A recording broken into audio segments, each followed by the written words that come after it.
Lalu kemudian untuk pengisian PIB, buka pertama aplikasi PIB, masukkan password yaitu PIB, lalu klik enter, kemudian ke file, setelah ke file, new, lalu klik open, buka tab baru, klik, kemudian muncul dokumen kosong, mengisi kantor kepabeanan sesuai dengan dokumen, jenis PIB-nya yaitu 1, tidak memerlukan tombol bantuan lagi.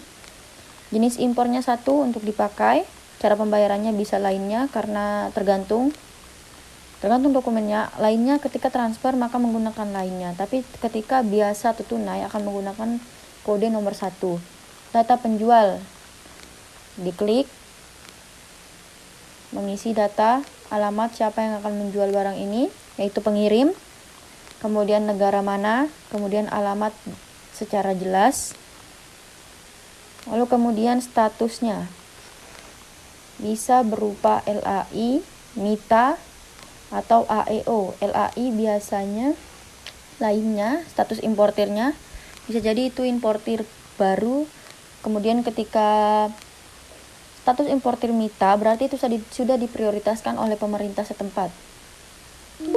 Kemudian jangan lupa mencentang NPWP pemusatan, lalu pemilik barang, kemudian mengisi cara pengangkutan.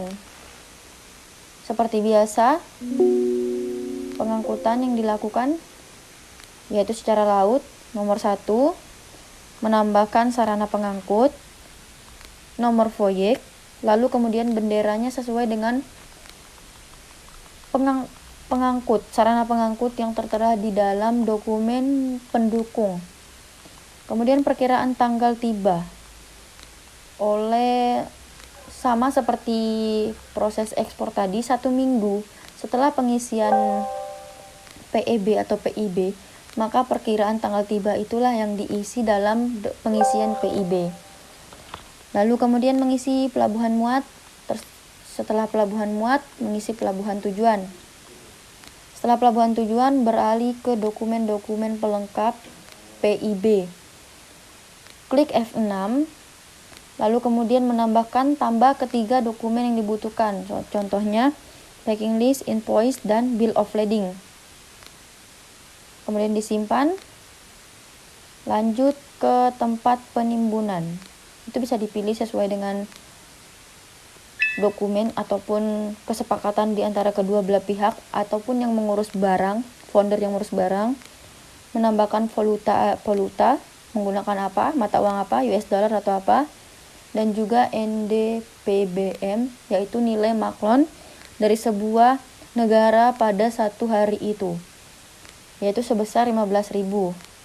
Nilai yang digunakan CIF, harga seluruh barang yang tertera pada dokumen packing list, invoice, dan juga bill of lading. Untuk mengisi CIF sendiri menggunakan tombol F9, yaitu mengedit harga, menggunakan asuransi dalam negeri, lalu hanya mengisi harga CIF, kemudian disimpan. Setelah disimpan, maka berlanjut ke nomor kemasan atau peti kemasan, peti kemas. Diisi yang pertama yaitu menambah, kemudian setelah menambah, menggunakan nomor kontainer, ukuran, dan juga tipe, baik itu yang FCL maupun yang LCL. Kemudian jenis kemasan F7, ditambah jumlah keseluruhan dari kemasan sebuah barang harus ditulis, dan juga kemasannya itu dibungkus dengan cara menggunakan krat, karton, itu juga ditulis. Kemudian disimpan. Lalu kemudian menambah berat kotor dan juga berat bersih dari sebuah barang itu, dilihat dari dokumen packing list. Setelah itu menambah di kolom kecil sebelum mengklik F4, yaitu ada berapa jenis barang yang akan ditambah.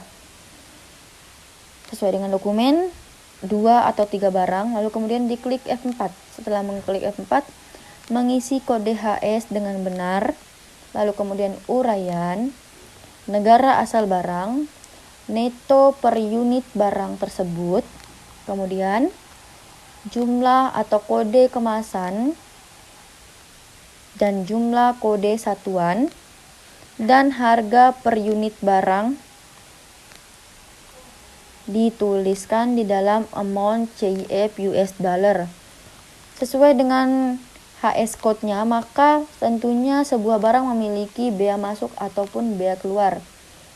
Tapi tentunya karena ini barang impor, maka menggunakan bea masuk. Bea masuk akan tertera di portal INSW dengan jelas dan memasukkan kode HS yang sudah ditentukan di dalam dokumen. Contohnya dalam dokumen ini 5% BM-nya, kemudian tidak dikenakan VPN, tapi dikenakan PPH, yaitu sebesar 2,50%. Kemudian mengisi jenis transaksi, yaitu kita tambah, lalu kemudian menambahkan jenis transaksi, NTR atau nota transaksi lainnya. Kemudian keluar, jangan lupa diisi kalau barang ini adalah barang baru. Begitu juga dengan halaman yang kedua untuk mengisi kode barang yang kedua. Lalu dengan secara otomatis jenis pungutan dibayar, ditanggung, ditunda, dan tidak dipungut serta dibebaskan itu akan muncul secara otomatis ketika sudah mengisi detail barang di F4 tadi. Jangan lupa untuk mencentang bagian F ini, yaitu dengan ini menyatakan setuju dengan pernyataan di atas, lalu kemudian klik simpan. Ketika adanya kesalahan, maka akan timbul di bagian mana yang kurang, apa yang salah, itu akan timbul, ataukah detail barangnya berbeda dengan harga header ataupun dengan detail. Ketika data sudah lengkap, maka status dari sebuah dokumen ini akan berubah menjadi ready. Setelah menjadi ready, maka kita akan konstan, yaitu PIB akan dibuatkan edifect, bentuk edifect. Klik OK, lalu kemudian diproses, lalu kemudian klik icon telepon, komunikasi, klik dokumen mana sesuai dengan nomor AJU yang kita isikan, diklik sampai berwarna biru, kemudian dikomunikasikan hingga berubah tanda menjadi status dokumen tadi menjadi quiet, dan kita menunggu hasil dari apa yang dikasih hasil respon dari bea dan cukai apakah diterima, yaitu akan keluar NPE ataupun NPI, nota pelayanan impor dan nota pelayanan ekspor, atau sebaliknya NPP, nota penolakan atau notul pembetulan dari sebuah dokumen yang sudah kita isi.